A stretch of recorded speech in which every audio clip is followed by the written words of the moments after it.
हाँ जी दोस्तों, बढ़ते हैं आगे एनालिसिस की तरफ। हमने सेक्शन नंबर 13 कंप्लीट किया एज पर स्टैट्यूटरी प्रोविजन, जिसके अंदर हमने एज पर लॉ जो क्या वर्डिंग्स लिखी हुई है और उसकी क्या एक्सप्लेनेशन है, किस तरीके से उसको समझा।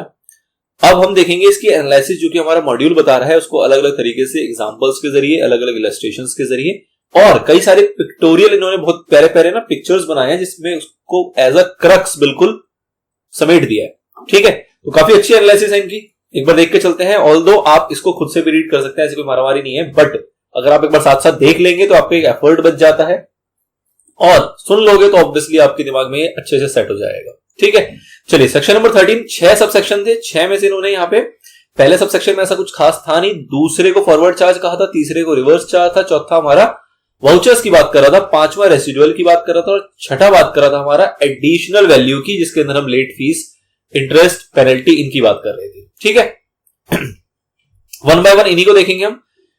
तो सबसे पहले बात करते हैं सबसेक्शन नंबर 2 जो कि बात कर रहा था फॉरवर्ड चार्ज की। क्या देखा हमने फॉरवर्ड चार्ज में कि अर्लियर ऑफ द डेट्स, इनमें से जो भी पहले होगा उसको देखा जाएगा। कौन सी डेट थी? तो पहला था आपका इनवॉइस की डेट, दूसरा था आपकी पेमेंट की डेट। पहला था आपका इनवॉइस की डेट, दूसरी थी आपकी पेमेंट की date, whichever is earlier, अगर आपका जो इनवॉइस है वो इशू हुआ है एज पर सेक्शन नंबर 31 तो। और अगर ऐसा नहीं है, if not issued within the time prescribed under section number 31, तो उस केस में हमने क्या देखा था कि प्रोविजन ऑफ सर्विस की जो रेट होगी और दूसरा कि रिसिप्ट ऑफ पेमेंट की जो रेट होगी विच एवर इज अर्लियर। तो दो बातें थी कि इनवॉइस की रेट लेना है तब जब within the period prescribed as per section number 31 आपका इनवॉइस इशू हुआ हो, तो उस केस में इनवॉइस की रेट, पेमेंट की rate which ever is earlier. और अगर ऐसा नहीं है तो उसके इसमें प्रोविजन ऑफ सर्विस की रेट और पेमेंट की rate which ever is earlier. Provision of service का बेसिकली मतलब वही है कि जिस दिन आपका जो सर्विस था वो कंप्लीट हो गया, आपने जितनी सर्विस देनी थी वो आपने कंप्लीट दे दी, तो प्रोविजन ऑफ सर्विस की रेट वहां से निकल के आएगी, पेमेंट की रेट और दोनों में से जो भी अर्लियर होगा। ठीक है, ब्रैकेट में जो लिखा है कुछ खास नहीं है, to the extent the invoice और payment covers the supply of services. तो ऑब्वियसली बात है, हमने इसका एक्सप्लेनेशन देखा था जहां हमें पता लगा था कि भैया जो हमारा सप्लाई ऑफ सर्विस है वो ऑब्वियसली बात है टू दैट एक्सटेंट ही होता है। कितने एक्सटेंट तक होता है? जितना हमने इनवॉइस इशू किया है या फिर जितने का हमने पेमेंट दिया है। तो मतलब इसका बेसिकली वही मतलब था जो हमने पीछे रीड किया था कि ऐसा कभी नहीं होगा कि कोई 1000 रुपए का इनवॉइस इशू करेगा और एक्चुअल में उसने सप्लाई किया होगा सर्विस 10,000 रुपए का। ऑब्वियसली ऐसा नहीं होगा। अगर इनवॉइस को 1000 का इशू कर रहा है तो उसने जो सप्लाई किया है सर्विस वो कितना किया होगा? 1000 ही किया होगा, ना कि 10,000। और वही अगर बात करें पेमेंट की, तो अगर कोई 5,000 रुपए की पेमेंट कर रहा है तो ऑब्वियसली बात है कि उसने सर्विसेज भी 5,000 की दी होगी। अदरवाइज मतलब सर्विस और जो पेमेंट है या फिर सर्विस या फिर जो आपका इनवॉइस है वो हमेशा आपका सेम टू सेम ही चलेगा, उसके अंदर कोई वेरिएशन नहीं होगा। और अगर है तो हम to that extent of invoice और पेमेंट ही लेके चल रहे हैं। मतलब इसका दूसरा ये हो गया कि सपोज किसी ने सप्लाई की है सर्विस कितनी? 10,000 रुपए की, लेकिन उसको अभी फिलहाल पेमेंट मिला कितना? 5,000 रुपए का। तो हम अभी 5,000 की बात कर रहे हैं, आगे जब 5,000 मिलेगा तब उस 5,000 को ले लेंगे। ठीक है, या फिर ऐसा कह लो कि किसी ने सप्लाई किया सर्विस 10,000 रुपए का और उसने इनवॉइस इशू किया अभी सिर्फ 4,000 रुपए का, तो अभी उसने 4,000 का इनवॉइस इशू किया तो हम 4,000 की बात कर रहे हैं, 10,000 की बात नहीं कर रहे। ठीक है, ऑल्दो मान के चलते हैं कि जो ये सप्लाई है, दिस 10,000 इज व्हाट? सप्लाई, और ये हमारा इनवॉइस और ये हमारा पेमेंट, ये जनरली क्या है? सेम है। बट इन केस अगर इसके अंदर वेरिएशन है तो हम मान के चल रहे हैं कि फिलहाल इनवॉइस जो है या फिर जो पेमेंट जो है उसकी बात कर लो, और जो सप्लाई की बात होगी वो लेटर ऑन कवर हो ही जाएगा जब फर्दर इनवॉइस या पेमेंट उसका मेड हो जाएगा। ठीक है, तो बाकी बहुत ज्यादा डीप इसमें जाने वाली बात नहीं है। आगे देखिए, दूसरा कहा गया था कि अगर भैया ये ए और बी दोनों के दोनों ना लग पाए तो उस केस में क्या करना? उस केस में देख लेना कि जो हमारा रिसिपिएंट है वो अपने बुक्स ऑफ अकाउंट में रिसिप्ट ऑफ सर्विस किस डेट पे दिखा रहा है, जिस डेट पे दिखा रहा होगा उस डेट को हम मान लेंगे क्या? Time of supply.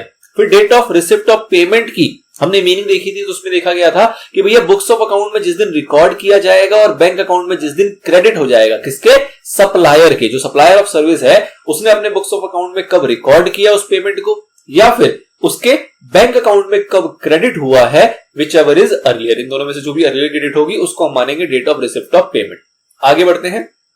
Significance of to the extent of invoice और payment covers the supply of service, ये भी जस्ट हमने इसको समझा था, ऑल्दो देख लेते हैं। Suppose a part of the consideration is paid in advance और the invoice is issued for the part payment, the time of supply will not cover the full supply. Obviously बात है कि आपकी सप्लाई है let's say 10,000 rupees की जो आपको total करनी है, ठीक है, लेकिन अभी किसी ने आपको 2,000 रुपए का एडवांस दे दिया, तो 2,000 रुपए का एडवांस दे दिया तो अभी हम जीएसटी किसके ऊपर लेंगे? 10,000 के ऊपर लेंगे, 2,000 के ऊपर लेंगे, हम 2,000 के ऊपर लेंगे।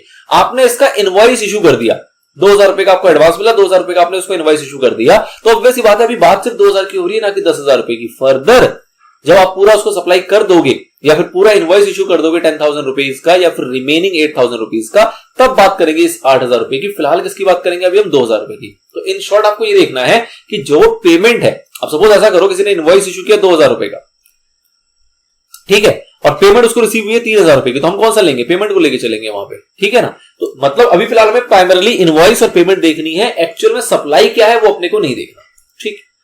The supply shall be deemed to have been made to the extent it is covered by the invoice or the part payment। ये मान के चलते हैं कि जितना हमें पैसा मिला है, जितना इनवॉइस इशू हुआ है, सप्लाई भी हमारा उतना ही होगा, ऐसा हम एज्यूम करके चल रहे होते हैं। The provision relating to time of supply of service in case of forward charge can be deducted by way of the diagram, जो कि 5.30 पर अपने को देखने को मिलेगा, ठीक है। देख ले पहले, चलो देख लेते हैं। आइए, क्या कह रहा है in short? Is invoice issued within the time specified under section 31।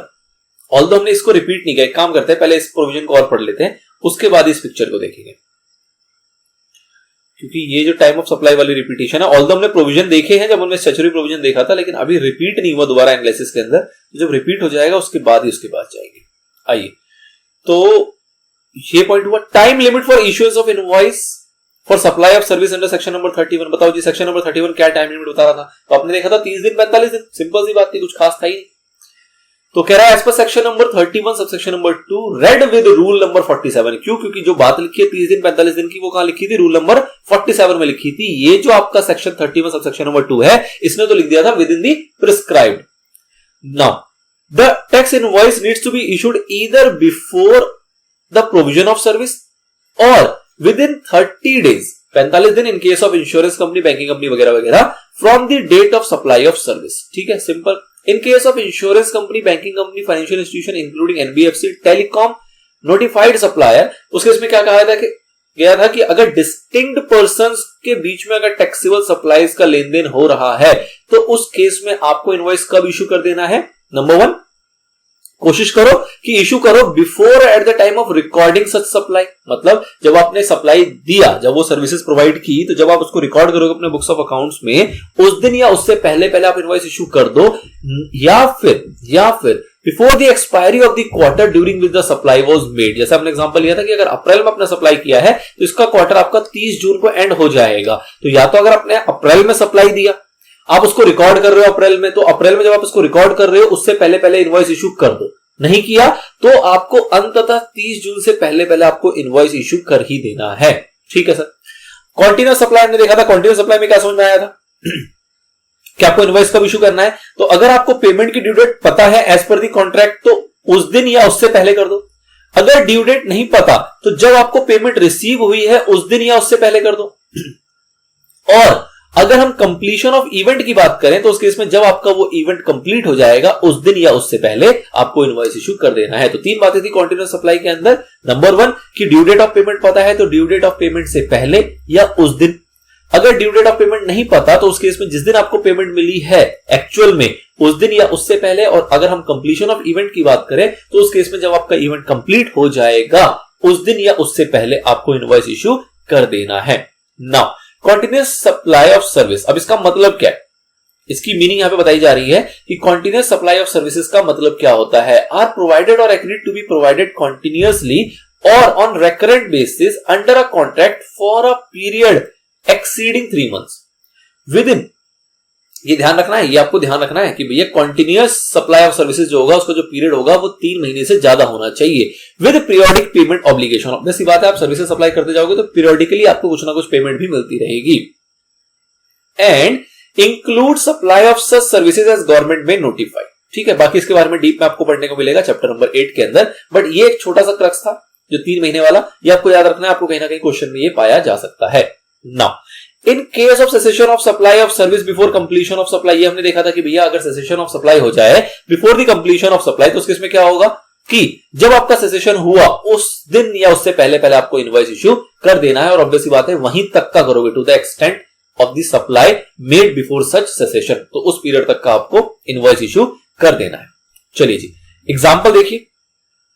क्या कह रहा है? Mohit Khanna and sons is a firm of management consultants. The firm enters into a contract with Spark Private Limited on 1st September for providing consultancy services. ठीक है sir. Provision of services get completed on 15th September. Invoice for the service is issued on 20th September and payment is received on 10th October. Since invoice is issued, अच्छा ये तो answer वाला point हो गया. बताइए जरा सवाल क्या कह रहा है? मोहित खन्ना एंड सन्स है, एक फर्म है मैनेजमेंट कंसल्टेंट्स का. फर्म एंटर होती है कॉन्ट्रैक्ट के अंदर किस डेट पे? 1 सितंबर को. For providing consultancy services. Provision of service. Provision of service मतलब जब आपने सर्विस जो देनी थी वो आपकी कंप्लीट हो गई. कब कंप्लीट हो गई? 15 सितंबर को. ये प्रोविजन ऑफ सर्विस हो गया. इनवॉइस आपने इशू कर दिया कब? 20 सितंबर को. देखो इनवॉइस इशू करने का आपको कितना टाइम दिया गया था? आपको कहा गया कि आपको 30 दिन के अंदर इनवॉइस कर देना है इशू, तो हम उसको एक्चुअल मानेंगे, विद इन इनवॉइस पीरियड मानेंगे, विद इन प्रिस्क्राइब पीरियड मानेंगे. और 30 दिन के अंदर आप नहीं करोगे तो उसके इसमें हम प्रोविजन ऑफ सर्विस को हम इफेक्टिव डेट ले लेते हैं. ऐसे था. चलिए जी, तो आपने 20 सितंबर को कर दिया तो कोई दिक्कत नहीं, इनवॉइस डेट यहां पे मानी जाएगी. और पेमेंट कब आया आपको? 10 अक्टूबर को आया है. ठीक है, तो आपके लिए दो काम की डेट कौन सी हो गई यहां पे? 20 सितंबर और 10 अक्टूबर. और 10 अक्टूबर 20 सितंबर को आपने इनवॉइस इशू किया जो कि with in the prescribe time limit था, और 10 अक्टूबर को आपको पेमेंट आ गई. आपको इनमें से देखना होता है क्या? Whichever is earlier. तो whichever is earlier is what? 20th सितंबर. तो टाइम ऑफ सप्लाई आपका क्या माना जाएगा? 20 सितंबर. ठीक है. Since invoice is issued within 30 days from the date of supply of service, the time of supply is the date of issue of invoice, that is 20th September, being earlier than the receipt of payment. Payment जो 10 अक्टूबर को आई है उससे पहले की date है, whichever is earlier आपका rule होता है. तो 20 सितंबर जो होगा वो आपका आंसर हो जाएगा. Now, if in the above example invoice is issued on 5 अक्टूबर, देखो प्रोविजन ऑफ सर्विस क्या था? प्रोविजन ऑफ सर्विस था आपका 15 सितंबर. प्रोविजन ऑफ सर्विस क्या था आपका? 15 सितंबर. और अब कह रहा है कि इनवॉइस जो है वो हम इशू करेंगे अगर 5 अक्टूबर को. तो प्रोविजन ऑफ सर्विस है आपका 15 सितंबर. इनवॉइस कब इशू किया जा रहा है? 5 अक्टूबर को. ठीक है, तो 5 अक्टूबर को जब आप इशू कर रहे हो इनवॉइस, तो ये बताओ क्या ये एडमिसिबल है कि नहीं? आपको जो कहा गया था विद इन प्रिस्क्राइब लिमिट वो है कि नहीं? तो बिल्कुल है. अभी भी 30 दिन के अंदर अंदर आप इनवॉइस इशू कर रहे हो तो ये इनवॉइस की डेट जो है वो आपकी मानी जाएगी. प्रोविजन की हमें जरूरत नहीं है, प्रोविजन ऑफ सर्विस की जरूरत हमें नहीं है. आगे, the time of supply will be the date of provision of service, that is 15 सितंबर, been earlier than the date of receipt of payment. This would be so as the invoice is not issued within 30 days from the date of supply of service. ऐसा कैसे? मैंने गलत पढ़ लिया क्या? ऊपर देखिए जरा, आपका प्रोविजन ऑफ सर्विस की डेट क्या थी? 15 सितंबर. और इनवॉइस इसमें इशू किया था 20 सितंबर को. 10 अक्टूबर को पेमेंट आई थी. अब इसमें क्या कह रहा है कि if in the example invoice is issued on 5th October, the time of supply will be the date of provision of service, that is 15th September, being earlier than the date of receipt of payment. तो चलो जी, provision of service date लेने की हमें जरूरत पड़ क्यों रही है? ये देखो जरा फिर से एक बार समझते हैं. मे बी हम गलत समझ रहे हो, मे बी ये गलत बता रहे हो. तो provision of service is your what? 15 September. Provision of service की डेट क्या है आपकी? 15 सितंबर है. और कह रहा है कि अगर इस एग्जांपल में हम इनवॉइस इशू करते हैं 5 अक्टूबर को, इनवॉइस इशू किया हमने 5 अक्टूबर को, तो 15 सितंबर से लेके हमारा एक महीना कब तक चलता है? 15 अक्टूबर तक. ठीक है ना, 30 डेज है हमारे पास. तो 15 सितंबर से लेके 15 अक्टूबर तक हम इनवॉइस इशू कर सकते थे. अब इन्होंने जो इनवॉइस इशू किया है वो 5 अक्टूबर को कर दिया, तो इनवॉइस तो सही टाइप इशू किया है. ये गलत बता रहे हैं यहां पे. इस आंसर में थोड़ी सी स्प्रिंटिंग लग रही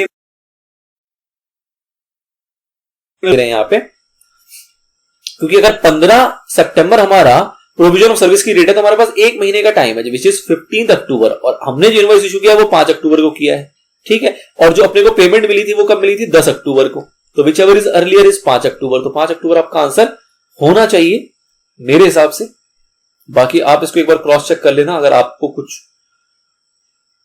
अलग व्यू समझ में आए, क्योंकि प्रोविजन तो देखो सबके लिए सेम है. उसके अलावा 10 अक्टूबर को पेमेंट डेट थी, विच एवर इज अर्लियर. तो 5 और 10, तो 10 तारीख हमारा होना चाहिए था. बट ये कह रहे हैं कि प्रोविजन ऑफ सर्विस 15 सितंबर आपका एसेंशियल डेट होगा. ऐसा तब पॉसिबल है, बताओ कब पॉसिबल है? जब हमने 5 अक्टूबर को इनवॉइस इशू ना किया हो. ऐसा कब पॉसिबल है? जब हमने ये 5 जो अक्टूबर की डेट है, इस डेट पे हमने अगर इनवॉइस इशू नहीं किया होता, कब इशू किया होता, लेट से 5/11 को, तो उसके इसमें हम कहते हैं कि विद इन 30 डेज हमने इशू नहीं किया, क्योंकि 15 अक्टूबर तक अपने को इशू करना चाहिए था, विद इन 30 डेज आपने इशू नहीं किया, तो उस केस में ये आपका क्लॉज बी लगेगा। और क्लॉज बी में हम क्या देखते थे, प्रोविजन ऑफ सर्विस की डेट और रिसिप्ट ऑफ पेमेंट की डेट, इन दोनों में से देखते थे विच एवर इज अर्लियर, तो आपका 15 सितंबर आंसर हो जाएगा। लेकिन अगर 15 अक्टूबर से पहले पहले आप कर रहे हो तो उस केस में ये नहीं होना चाहिए। बाकी एग्जांपल को क्रॉस चेक आप कर लेना अपने एंगल से, प्रोविजन क्लियर है आपको, मेरे हिसाब से आंसर गलत है ये, ठीक है। चलिए इलस्ट्रेशन देखते हैं और डीपली समझते हैं। कह रहा है determine the time of supply from the following particulars, कह रहा है इसके हिसाब से टाइम ऑफ सप्लाई आपको बताना है। 6 मई को booking of convention hall, sum agreed ₹15,000, advance of ₹3,000 receive. कह रहा है 6 मई को आपने बुक करवाया, तय हुआ कि 15,000 रुपए आपको टोटल देने हैं उस कन्वेंशन हॉल के, और एडवांस आपको मिल गए वहां पे कितने, 3,000 रुपए आपका हॉल के आपको एडवांस पेमेंट मिली है, 3,000 रुपीज, ठीक है। 15 सितंबर को फंक्शन हुआ, मतलब प्रोविजन ऑफ सर्विस।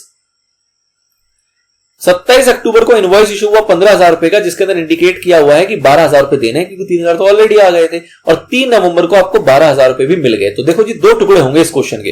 इस क्वेश्चन में टोटल 15,000 की बात हो रही है, लेकिन इसके 2 टुकड़े हैं। 2 टुकड़े मतलब 3,000 अलग है और 12,000 आपका अलग है। पहले 3,000 की बात करो। 3,000 रुपए आपको कब रिसीव हुआ, तो आपको रिसीव हुआ 6 मई को, और इस 3,000 रुपए का इनवॉइस कब इशू हुआ, तो देखो इनवॉइस तो एक साथ 15,000 का इशू किया गया, मतलब इस 3,000 का इसी के अंदर है, विच इज 27 अक्टूबर। 27 अक्टूबर, तो इस अगर 3,000 की बात करें तो विच एवर इज अर्लियर, 6 में, तो आपका टाइम ऑफ सप्लाई क्या हो जाएगा इसका, 6 में, ठीक है। अब 12,000 की बात करते हैं, तो 12,000 रुपए का देखो इनवॉइस कब इशू हुआ, 12,000 रुपए मिले कब है, सॉरी मिले कब है, तो ये 12,000 रुपए 3 नवंबर को मिला है, 3 नवंबर को, और 12,000 रुपए का इनवॉइस कब इशू हुआ, तो 27 अक्टूबर, ये सेम डेट। अब इन दोनों में से व्हिचएवर इज अर्लियर, तो ऑब्वियस सी बात है 27 अक्टूबर अर्लियर होगा। तो इस 12,000 रुपए के लिए टाइम ऑफ सप्लाई 27 अक्टूबर हो जाएगा, और 3,000 रुपए के लिए टाइम ऑफ सप्लाई आपका 6 मई हो जाएगा, ठीक है। एक चीज आपको और ध्यान देनी है कि 6 मई को यहां पे आपको पेमेंट मिल गया था, आपने इनवॉइस इशू नहीं किया, इनवॉइस इशू आपने कब जाके किया है, 27 अक्टूबर को, ठीक है। तो अगर आपने 27 अक्टूबर को जाके इनवॉइस इशू किया, तो दूसरी चीज आपको यहां पे ये देखनी पड़ेगी कि 15 सितंबर को एक्चुअल में पीओएस था, ठीक है, प्रोविजन ऑफ सर्विस। तो क्या 15 सितंबर से 1 महीने के अंदर अंदर क्या इनवॉइस इशू हो गया? अच्छा एक चीज और यहां पे ध्यान देना है, 15 सितंबर से 1 महीने के अंदर अंदर का इनवॉइस इशू हो गया। देखो 15 सितंबर को आपका फंक्शन हुआ, और आपके पास टाइम कितना था, मैक्सिमम 15 अक्टूबर तक का। कितना टाइम था, 15 अक्टूबर तक का, लेकिन आपने कब किया, 27 अक्टूबर को जाके इनवॉइस इशू किया है। तो देखो ध्यान दो यहां पे, this is payment date, this is invoice date, और एक आपको क्या लेना है, पीओएस, ठीक है। तो पीओएस आपका क्या है, 15 सितंबर, और 15 सितंबर जब भी होगा तो इसके साथ साथ आपको यहां पे 30 दिन का पैरामीटर चेक करना होता है कि 15 सितंबर से 30 दिन क्या होते हैं आपके, 15 अक्टूबर और 27 अक्टूबर को इनवॉइस इशू हुआ है, तो ये इनवॉइस डेट आपके लिए किसी काम का नहीं है, इनवॉइस डेट आपके लिए किसी काम का नहीं है, आपके लिए काम का क्या है, पीओएस। मतलब क्लॉज ये क्या कह रहा था कि इनवॉइस डेट और पेमेंट डेट को कंपेयर करेंगे अगर with in the prescribe time limit आपका इनवॉइस इशू हो जाता है, जो कि यहां पे नहीं हो रहा। तो अगर नहीं हो रहा तो उस केस में हम पेमेंट डेट को कंपेयर करते हैं पीओएस के साथ, विच इज 15 सितंबर, ठीक है। तो पहले वाले केस में तो आपका आंसर सेम ही रहेगा कि पीओएस यहां पे क्या होगा, यहां पे तो 6 मई आपका व्हिचएवर इज अर्लियर, इसमें तो कोई दिक्कत ही नहीं है। और इस वाले सिचुएशन में 12,000 के लिए आपको 3 नंबर को कंपेयर करना पड़ेगा 15 सितंबर से, और 15 सितंबर आपका हो जाएगा टाइम ऑफ सप्लाई, ठीक है। तो आई होप आपको क्लियर हो गया होगा कि क्या सवाल है और क्या हम कहना चाह रहे हैं। एक बार रीड कर लेते हैं क्या कह रहा है। As per section number 31 subsection 2 read with rule number 47 of CGST rules, the tax invoice is to be issued within 30 days of the supply of service. In the given case, invoice is not issued within the prescribed time limit as per section 13 subsection 2 clause B. In case where the invoice is not issued, clause B में हमने देखा था कि अगर invoice issue नहीं होता तो उस केस में हम किसको कंपेयर करते हैं, टाइम ऑफ सप्लाई कैसे कंपेयर किया जाता है, date of provision of service और रिसिप्ट ऑफ पेमेंट, इनमें से जो भी अर्लियर होगा, ठीक है। Therefore, the time of supply of service to the extent of 3,000 is 6 में, इसमें तो कोई दिक्कत नहीं है। As the date of payment of 3,000 is earlier than the provision of service. Provision of service क्या था आपका 15 सितंबर, और उससे पहले आपका 6 में, तो इन दोनों को जब कंपेयर करोगे तो 6 में आपका अर्लियर हो जाएगा। और टाइम ऑफ सप्लाई अगर बात करें बैलेंस 12,000 रुपए की, तो उस केस में हो जाएगा 15 सितंबर। क्यों? क्योंकि यहां पे आप 15 सितंबर को कंपेयर करोगे पेमेंट वाली डेट से, जो कि नवंबर में थी, ठीक है, तो ऑब्वियसली बात है व्हिचएवर इज अर्लियर, तो 50 सितंबर हो जाएगा 12,000 के लिए। तो कहने का मतलब क्या है कि अगर एडवांस आपको मिल रहा है तो आपको पार्ट में काम करना है। और इस चीज से कंफ्यूज नहीं हो रहा कि एडवांस जो होता है वो आपका टैक्सेबल नहीं होता है, ऐसा सिर्फ गुड्स में होता है और सिर्फ फॉरवर्ड चार्ज में होता है। ठीक है, तो ऑल्दो फॉरवर्ड चार्ज ये है, लेकिन फॉरवर्ड चार्ज में अगर गुड्स वाला केस होता है तो उस केस में आपको एडवांस को इग्नोर करना होता है, आपको इनवॉइस डेट देखनी होती है, लेकिन सर्विसेज में ऐसा कोई एग्जम्पशन नहीं है। ऑल्दो जब हम इसको कंपेयर करेंगे तो आपको क्लियर हो जाएगा ना। अगला इलस्ट्रेशन देखते हैं। Investigation shows that ABC and company carried out service of cleaning and repairs of tank in an apartment. Apartment में क्लीनिंग का काम चल रहा है, for which the apartment owners association showed a payment in cash on 4th April to them against work of this description। कह रहा है इस काम के लिए जो हमारा एसोसिएशन है उन्होंने 4 अप्रैल को कैश में पेमेंट दी है। The dates of the work are not clear from the records of ABC and company। कह रहा है कि किस दिन पे काम हुआ है वो क्लियर नहीं है। ABC company have not issued invoice or entered the payment in the books of account। कह रहे हैं ना इन्होंने इनवॉइस इशू किया है ना इन्होंने इसकी बुक्स में कोई एंट्री की है, तो उस केस में अब क्या किया जाएगा। ना इन्होंने कोई इनवॉइस इशू किया ना इन्होंने कोई बुक्स में इसकी एंट्री की है, तो उस केस में इसमें क्या किया जाएगा। तो ये तो ग्राफ आ गया, छोड़ो। अब बताओ आपके हिसाब से क्या होना चाहिए। तो कह रहा है इन्होंने पेमेंट कब दी है 4 अप्रैल। पेमेंट कब दी है 4 अप्रैल को, और उसके अलावा और कोई भी डेट क्लियर नहीं है, और कोई भी डेट यहां पे आपको क्लियर नहीं है। ना आपको इनवॉइस इशू की डेट है क्योंकि इन्होंने कह रहे हैं इनवॉइस इशू ही नहीं किया। बुक्स ऑफ एंट्री की एंट्री डेट नहीं है क्योंकि इन्होंने बुक्स ऑफ अकाउंट में इनको एंटर नहीं किया। काम किस दिन हुआ है, मतलब प्रोविजन ऑफ सर्विस केस क्या है वो भी आपको क्लियर नहीं है। तो उस केस में आप सीधा सीधा क्या देखोगे, ये पेमेंट की डेट विच इज 4 अप्रैल, और ये जो पेमेंट की डेट होगी जो आपने कैश में पेमेंट की है उसी को हम मान लेंगे क्या, टाइम ऑफ सप्लाई। देखो, the time of supply cannot be determined by provision of clause A, clause B of section 13(2), as neither the invoice has been issued nor the date of provision of services available, and also the date of receipt of payment in the books of accounts of the supplier is not available. Therefore, the time of supply will determine by clause C of section 13(2), that is the date on which the recipient of the service shows receipt of the service in his books of account. The time of supply will be 4th April as the date on which the apartment owner association record the receipt of service in its books of account। मतलब जिस दिन उन्होंने उसकी payment करी, 4 अप्रैल को जिस दिन उन्होंने पेमेंट की, जिसने सर्विस रिसीव किया था जो एसोसिएशन है, उस दिन उन्होंने 4 अप्रैल को उसकी पेमेंट की, तो अपने बुक्स ऑफ अकाउंट में उस दिन उसकी एंट्री की होगी जो उन्होंने कैश में पेमेंट किया है। तो वो डेट हमारे यहाँ पे काम आएगी और उस डेट से हम इसके आंसर को कंक्लूड कर लेंगे, मतलब time of supply find out करेंगे। ठीक है, एक बार और देख लो सवाल क्या कह रहा है कि क्लीनिंग का काम किया जा रहा है, carried out service of cleaning and repairs of tanks in apartment complex for which the apartment owner association ने पेमेंट किया। अपार्टमेंट ओनर एसोसिएशन का मतलब क्या हुआ, रिसिपिएंट, जो सर्विस को रिसीव कर रहा है, इसने पेमेंट की है 4 अप्रैल को to them against the work of this description.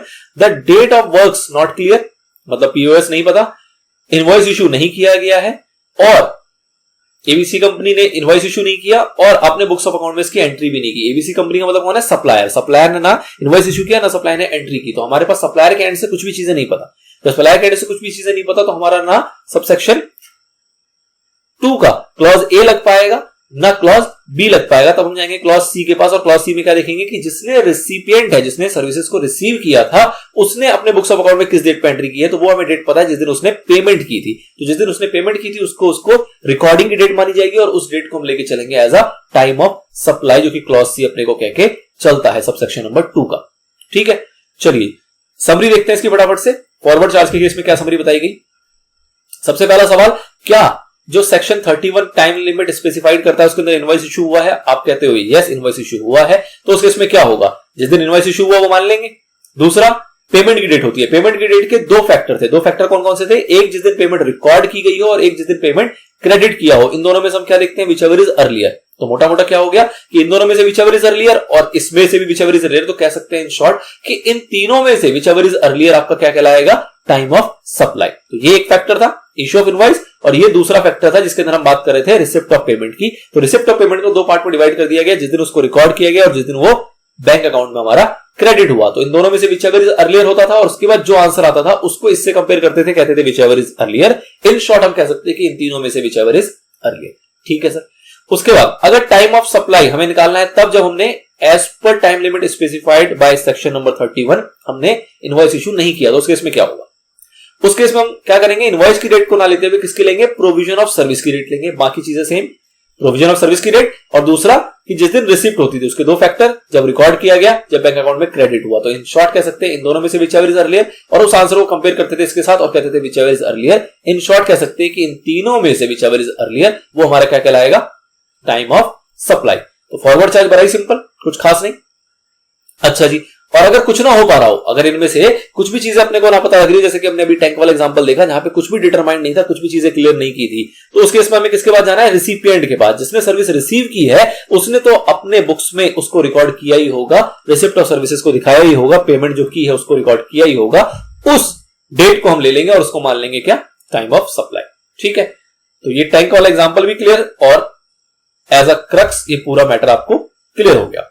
फिर 1000 वाली कुछ एक पॉइंट था इसके अंदर। क्या पॉइंट था कि भैया जो आपका इनवॉइस था उससे अगर 1000 रुपए तक आपको एक्सेस पेमेंट भी मिल जाती है तो उस केस में सप्लायर को डिस्क्रिशन दिया गया, सप्लाई को फैसिलिटी दी गई है कि भैया तुम चूज कर लो कि तुम्हें डेट ऑफ इनवॉइस किस दिन इशू करोगे, और जिस दिन इशू करोगे उस दिन उस एक्सेस अमाउंट को मान लेना टाइम ऑफ सप्लाई, और उसके लिए उसकी टैक्स लायबिलिटी डिटरमाइन कर लेना। ठीक है, तो in terms of the provision of subsection 2 of section 13 for the payment up to rupees 1000 received in excess of the invoice value, supplier can choose to take the date of invoice issued with respect of such excess amount as the time of supply of service in relation to this excess value. This provision facilitates the supplier to defer the payment of tax on small amounts. ठीक है, तो कहीं ना कहीं वो क्या कर रहा है, पेमेंट मिल गई, छोटे मोटे जो पैसे आने थे वो आ गए। जैसे कि हमने एग्जांपल लिया था कि 4900 आ गए, जबकि 4900 का बिल था आपको, जबकि मिल गए 5000 रुपीज, तो 100 रुपए आपको एक्स्ट्रा मिल गए। तो अब 100 रुपए के ऊपर आपको टैक्स अभी जमा नहीं करना पड़ रहा, आप चाहो तो उसको क्या कर सकते हो, डेफर कर सकते हो। जो सप्लायर है उसको क्या कर सकता है, डेफर कर सकता है, और इस 100 रुपए के ऊपर वो जब अगले मंथ इनवॉइसिंग करेगा तो वहां पे उसको उसके ऊपर टैक्स पे करके चलेगा।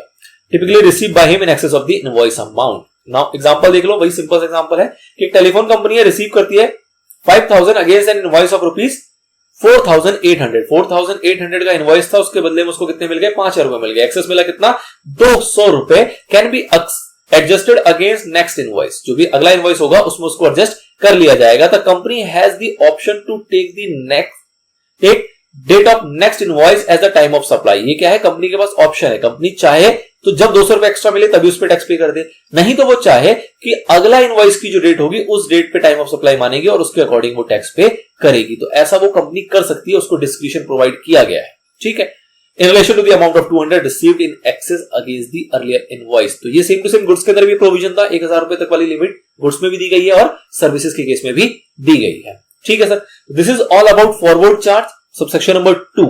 नेक्स्ट इसके एनालिसिस में देखेंगे हम, जिसमें बात करेंगे रिवर्स चार्ज की सबसेक्शन नंबर 3 में। इसमें लेते हैं एक छोटा सा ब्रेक, फिर कंटिन्यू करते हैं।